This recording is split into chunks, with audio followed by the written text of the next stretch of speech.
All right, folks, this is Fantasy Football Island. I'm Tito, Jeff Thidoff. Follow me on Twitter, @ThitHappens. The guy on my left, Chad Rink, @Chad Ocho Rink, where you can find him. You'll get us anywhere you podcast. Anywhere you find podcasts, you'll find our stuff. Listen, like, subscribe, share, do all those things. Okay, Chad. We are now into week 6 of the NFL season, fantasy football. And we can talk about some of the players we like. I want to ask you first, though, about this Joe Flacco trade. And is it better for Jamar Chase and T. Higgins because they have a more accurate quarterback who will produce for your turnovers, or worse because now you have a less mobile quarterback behind a suspect offensive line? Yeah, I think the biggest beneficiary is going to be Chase Brown. Okay. I think Joe Flacco is going to target the running back a lot more, number one, because he's a veteran, and that's what you should do. But two, that he's going to have to get the ball out quickly. So I think if they can scheme up Chase running some more slants, if they can get any kind of protection, I think it's going to be better for both receivers. They just have to try to figure out how to do that, whether they keep a back in the backfield. But I think Chase Brown's going to be the biggest beneficiary in a PPR, because I think he'll probably end up with 5 to 7 targets a game here on out. I've seen people talk about cutting bait with Chase Brown. I don't understand that at all. I know he's had a rough 5 games. 35 yards a game, where the total is. It's been awful. Not his fault, I don't think. It's been the fact he's got Jake Brown at quarterback and a suspect offensive line. But this is akin to me of burning LeBron jerseys after he leaves to go to Miami. Like, because somebody came back, right? And you're like, oh, you used to have a LeBron Cavaliers jersey. What happened? Oh, that's right, I burned it. I just don't think it's good to cut a player like Chase Brown now. You're not going to get you won't get a guy with higher upside. No, what are you going to get? Like, you're not going to get a good return in Chase Brown right now, because I don't think anyone wants him. Well, no one's going to trade for him. But if you just cut him, though, there's no one out there to get that'll be better. There's no other running back you're going to get that's going to get the kind of volume he has. Right.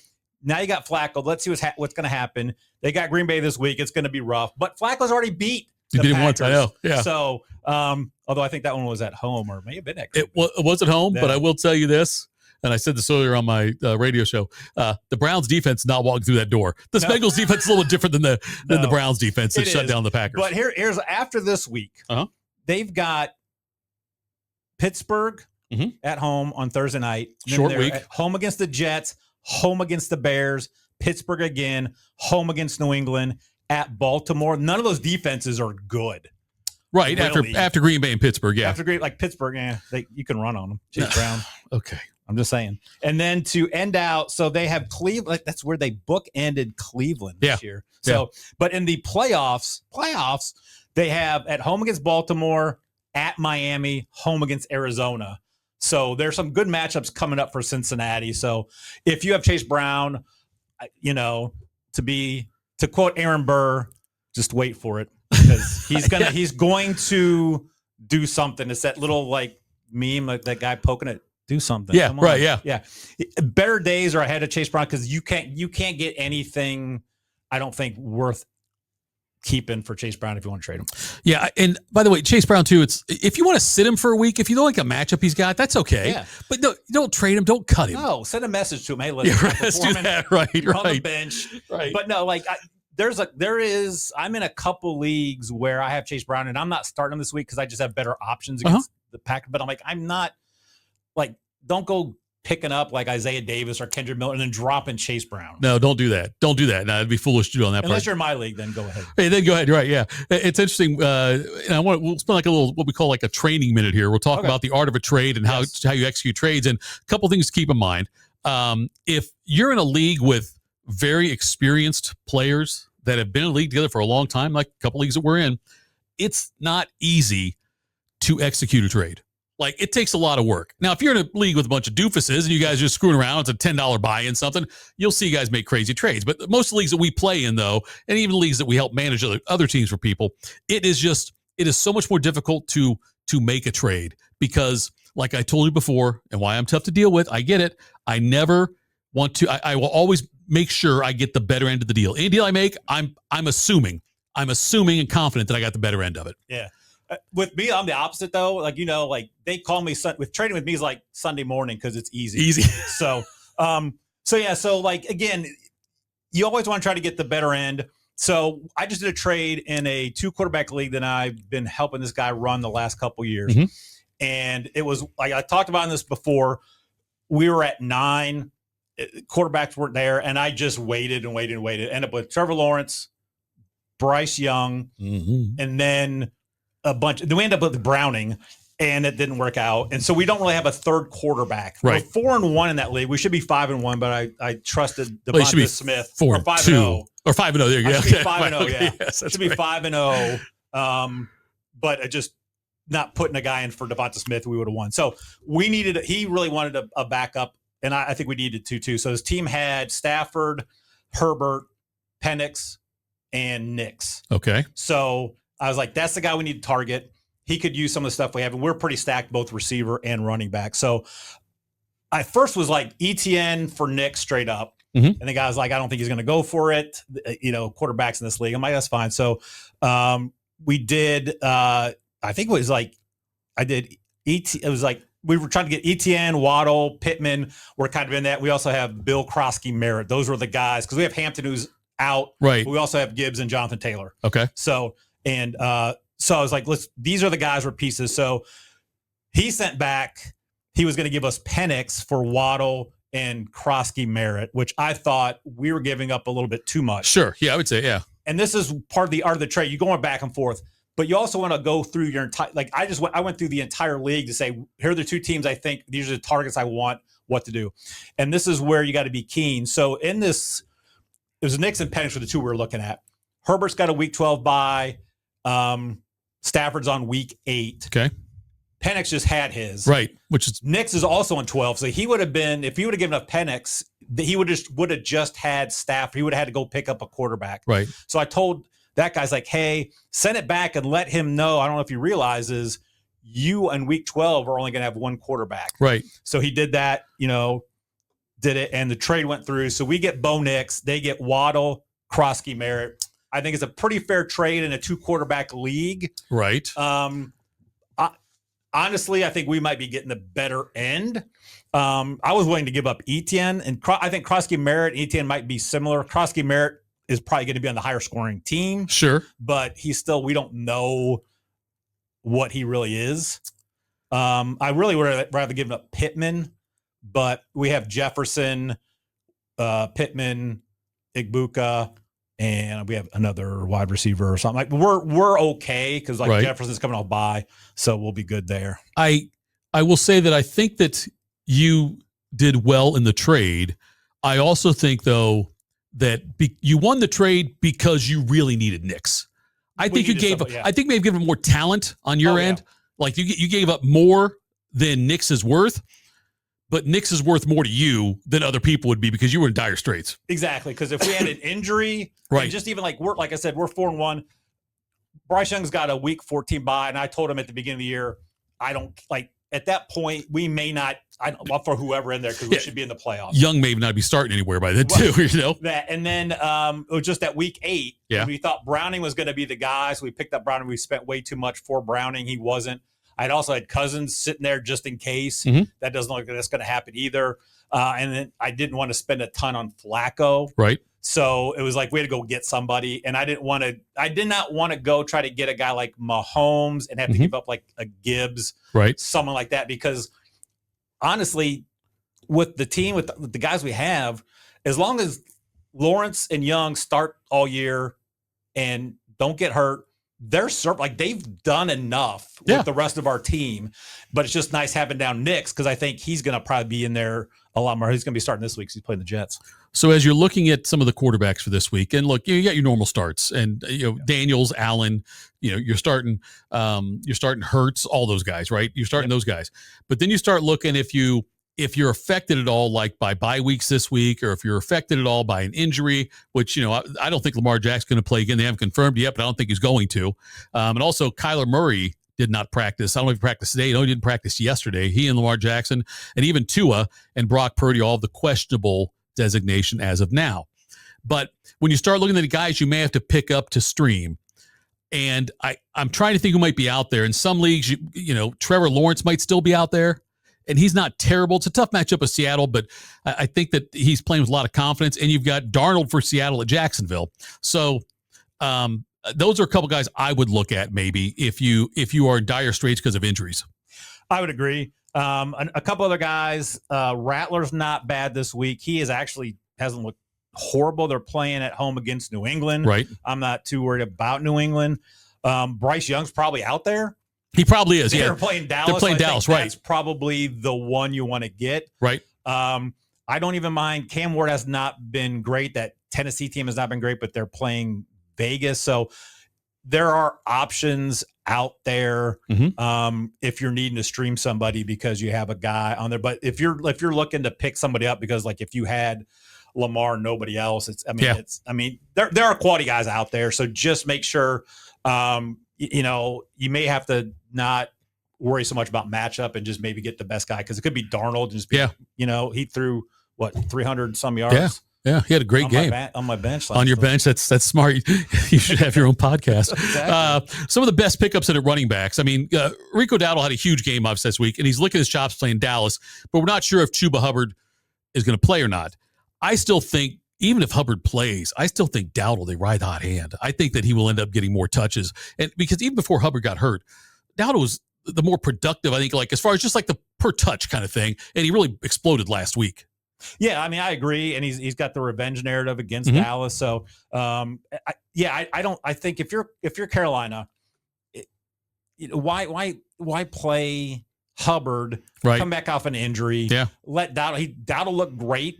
So why not do that? I don't mind him. Like you said, he's probably not a long term, but he could be. I mean, who knows? He could be a long term there. Another guy that I kind of like, and I can't remember now. I just saw it.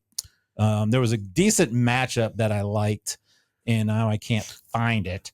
You can do that. Help me out. I'll take a look there. You can do that while you take a look there. And so the Arizona situation is going to be interesting. I think to see Michael Carter, if he's going to he should get the same amount of volume, just will be as productive this week. Michael Carter and Arizona are at Indy. Indy's played really well this year, and that's going to be a tough matchup for them, especially if Kyler Murray ends up not playing, which has been determined yet. Just he missed practice though. Yeah, I mean they've got Brissett as their backup, so they may be better because he's a solid backup. The guy I was thinking of, Carter's the guy I'd rather have between the two, him and DeMarcado, because I don't know what they do with him. Yeah, Carter's one. Yeah, I think so. I was thinking of the Haskins Vidal. Okay, they are playing Miami, so Miami it just gives up a ton in the run game. I like them both, but I think Haskins would be the guy you want.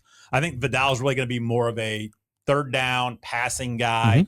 And we talked about it earlier this week in the waiver wire show. And Haskins is going to be the goal line guy for sure. Yeah. They picked up it wasn't Gus Bus. Was it Hines? No. Yes, was it Naeem Hines? And it was Naeem Hines. Yes. I get my mediocre Colts running backs confused sometimes. Exactly. So yeah, Hines to the Chargers now. He's not going to be ready. No. So I think Haskins could have a decent week. I don't think he'll have like a 200 yard Rico Dowdle, but I think he could probably find the end zone, get you 75, 80 yards.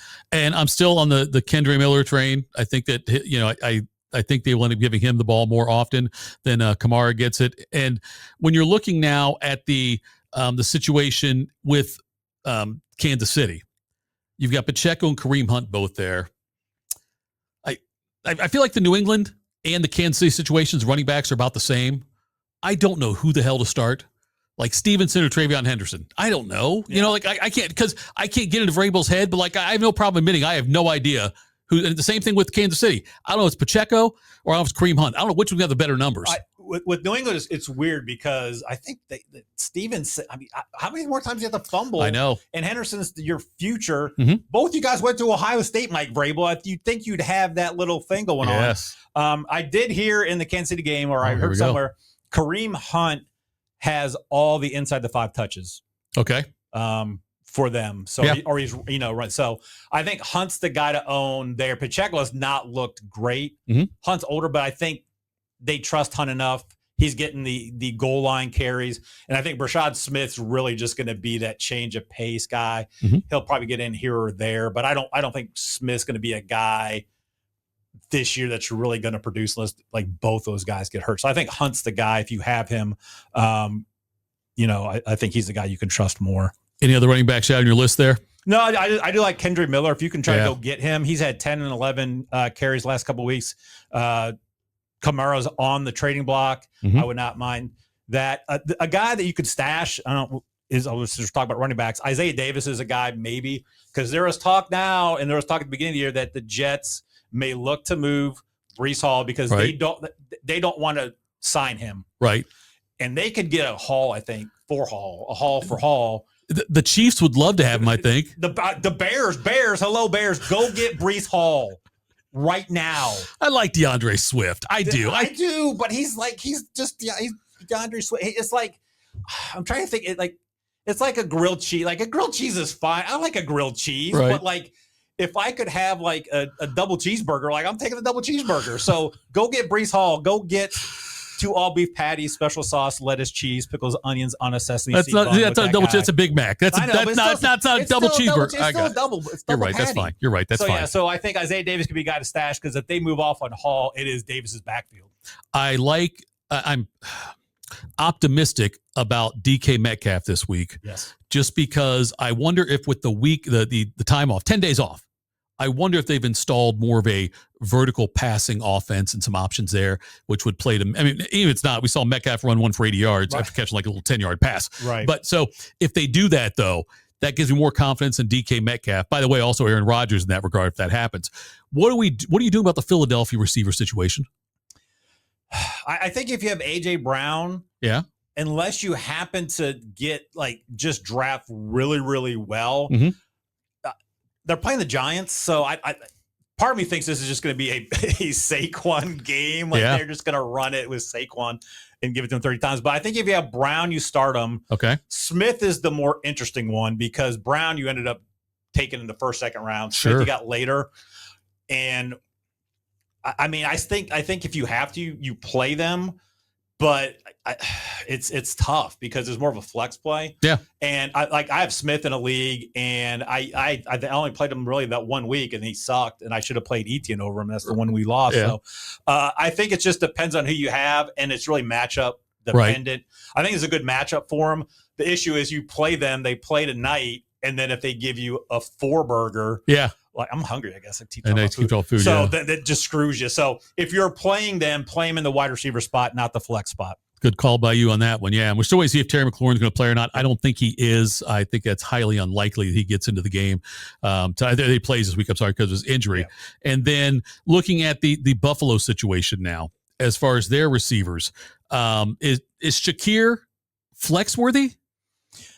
I think so. Like, it's so weird that wide receiver room hasn't really panned out to be okay, this guy's the one because they haven't passed the ball a lot. They haven't. And Keon Coleman's in the doghouse for some disciplinary reasons. I heard team rules or something. Coleman. He's got that weird quirky personality, but the wide receiver diva. Yeah, but he's a little bit of a head case. So Shakir is, I think, the best one of that. And I think he is flex worthy, especially they're playing Monday night, I believe, this week. I think there's too many night games this week. Yes, and that's one of them, I believe. Yeah. So I think Buffalo, Atlanta, I believe. Is that right? Yeah, that sounds right. I like that. Is it a dome?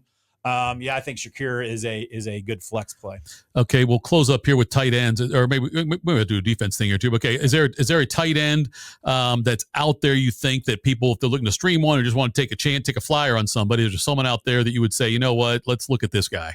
Taysom Hill, now back with the Saints. I picked him up in a couple. I think even in our league, I picked him up. I can't remember, was that one of the leagues we're in? I think I picked him up. Okay. And the thing with Taysom Hill though is you play him, and then you just don't.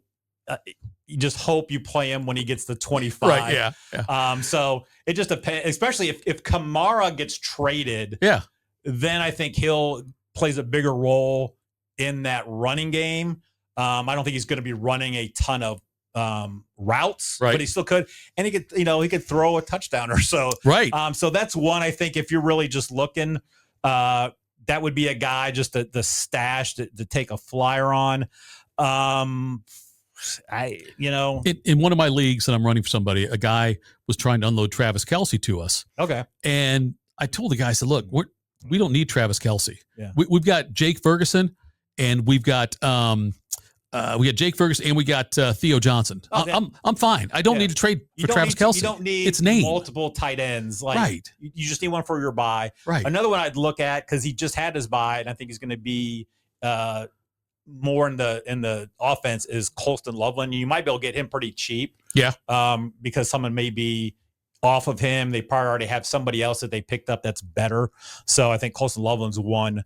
Number one, because he's already had his bye, but two, I think he could be a bigger role in that offense. I love the Steelers' defense this week, and I've become more and more a fan of streaming defenses and just not worry about drafting, because there's a match like, for instance, this week I don't know how many people drafted the Colts defense. Probably not many coming into the season, but they got a good matchup this week against Arizona. I like the matchup. If Lamar Jackson doesn't play, and I don't think he will, I mean, the Rams are a great option this week. I like Las Vegas as an option this week against the Titans. I was just going to say that could be one that, like, I'm thinking of teams that if you need to pick up, either yours on bye or it's a tough matchup. Obviously, if someone would have dropped Green Bay, that would have already been picked up. But yeah, the Raiders were one because they're at home. Tennessee just has not looked good offensively. Nope. And then, New Orleans against New England. New Orleans had a huge week last week defensively. So, and then I don't mind Chargers at Miami if even if Tua does play, I don't think I mind the Chargers at Miami. No, I don't either. So, I mean, I don't even mind Dallas. Oh, wow. Dallas could be no one's going to have. Dallas could be one where this could be because Carolina, they're not great offensively. No.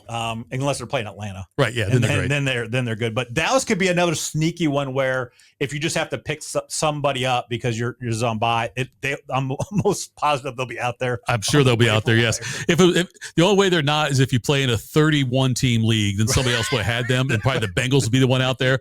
But yeah, Dallas should be out there, I would think, in your league.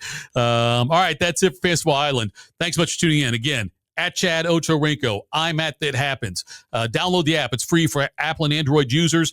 The Fantasy Sports app powered by DSP Media. FantasySports.com is a place to go. Get a win this week. We'll talk again next time we do waiver wire stuff. Next week, we'll talk to you then. See you.